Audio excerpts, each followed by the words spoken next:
देवादिदेव महादेव की आराधना का पर्व महाशिवरात्रि। त्रिलोकीनाथ की कृपा से ही ये सृष्टि चलती है। महादेव की कृपा के बिना पत्ता भी नहीं हिलता।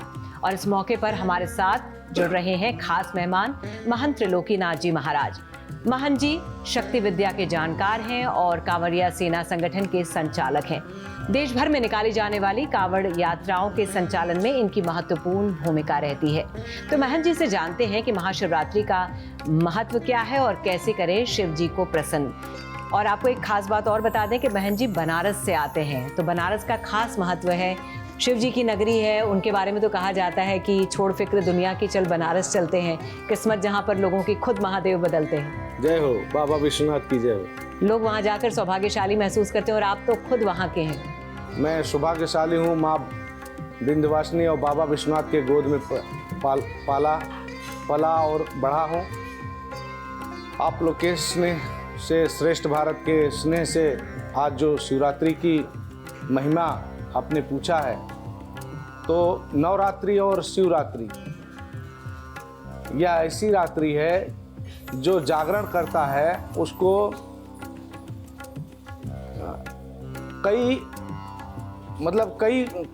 कई प्रकार से उसके पास पुण्य प्राप्त होता है।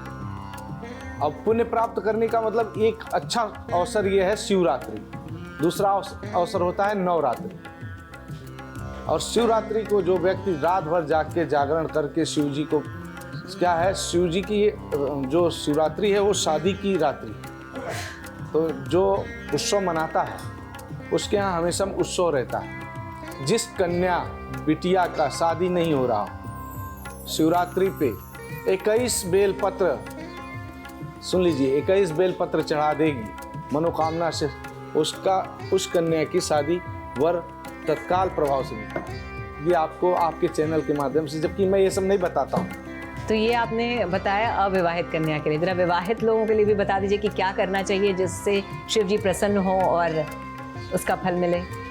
जो जिसके कार्य में बाधा हो या किसी प्रकार वह प्रमोशन चाहता हो, तो जैसे जाके अपने बॉस को मनाता है, ऑफिस में जाता है, या जाके मंत्री संतरी को मनाता है, किसी ठेकेदार को मनाता है, वैसे कल उसको उसके आराध्य, उसके पूजनीय भगवान का दिन है। और शिवरात्रि के दिन अगर वह जाके व्यक्ति अभिषेक करेगा, जलाभिषेक करेगा, दूध, दही, मधु, शक्कर, अगर इससे वो अभिषेक करेगा तो स्वयं उसके जो कुल देवता हैं प्रसन्न होंगे और महादेव की कृपा से उसको प्रोग्रेस ही मिलेगा। पंडित जी, कहा जा रहा है कि 300 साल बाद ऐसा योग बन रहा है। इस बार की महाशिवरात्रि बहुत ही खास है क्योंकि 300 साल बाद सिद्ध योग, शिव योग और श्रावण नक्षत्र का योग बनने जा रहा है, जो बहुत ही खास बना रहा है इस बार की शिवरात्रि को।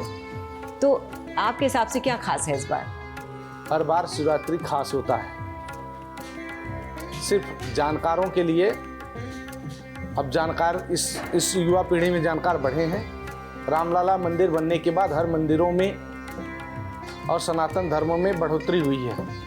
जानकारी के इच्छुक हो गए और सब इस समय अच्छे भाव से पूजा पाठ कर रहे हैं। पंडित जी कहते हैं शिव है तो सब कुछ है, सब सुंदर है। सत्यम शिवम सुंदरम को जीवन में साकार करने के लिए आपके हिसाब से क्या करना चाहिए? शिव जी को मात्र बताया ना, जलाभिषेक करने से शिव जी प्रसन्न हो जाते।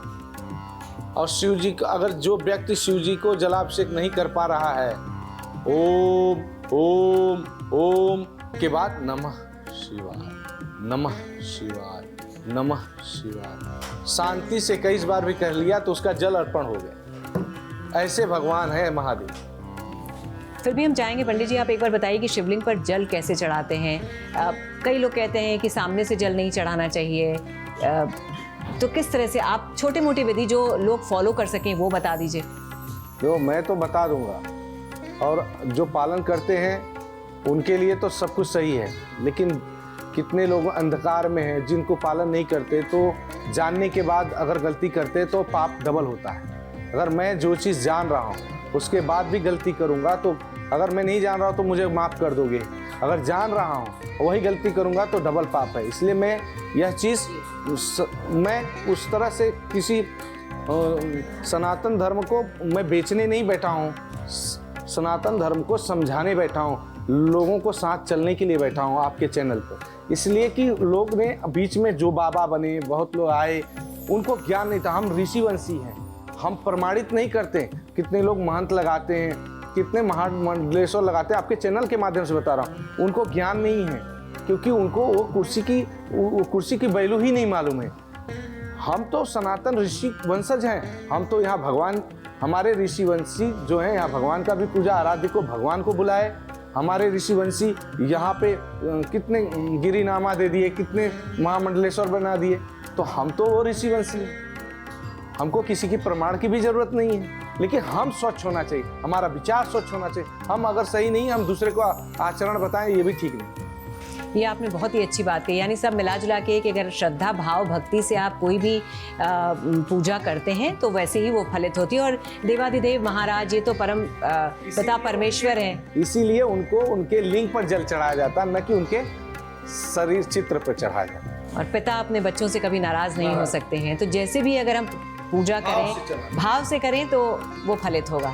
तो आप कुछ हमारे दर्शकों को बताना चाहेंगे किन चीज़ों का ध्यान रखा जाए पूजा करते समय, और शिवरात्रि का पर्व कैसे मनाएं? खासकर ये ध्यान देना चाहिए कि काला वस्त्र और काला धागा पहनकर जल नहीं चढ़ाना चाहिए। और माताएं और बहनें बुरा मत माने, अगर वह जल चढ़ाती हैं तो अगर शादीशुदा माँ है, बहन है हमारी, तो उनका घूंघट यहाँ तक होना चाहिए जल चढ़ाने समय।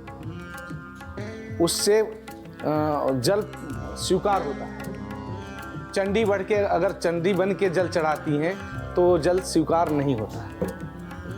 चलिए पंडित जी, बहुत बहुत शुक्रिया, आपने पूजा का विधि विधान बताया और बड़ी अच्छी बातें भी बताई जिससे हमारे दर्शकों को भी अच्छा लगा होगा। सब मिला जुला के कि अगर श्रद्धा भाव भक्ति से हम कोई भी पूजा करते हैं तो वो फलित होती है। बहुत बहुत शुक्रिया, आप यहाँ पर आए और आपने पूरी चीज़ें हमें बताई। हर हर महादेव। हर हर महादेव। श्रेष्ठ उत्तराखंड पर खबरों से जुड़े रहने के लिए चैनल को सब्सक्राइब करें, बेल आइकन दबाएं और देखते रहें श्रेष्ठ उत्तराखंड।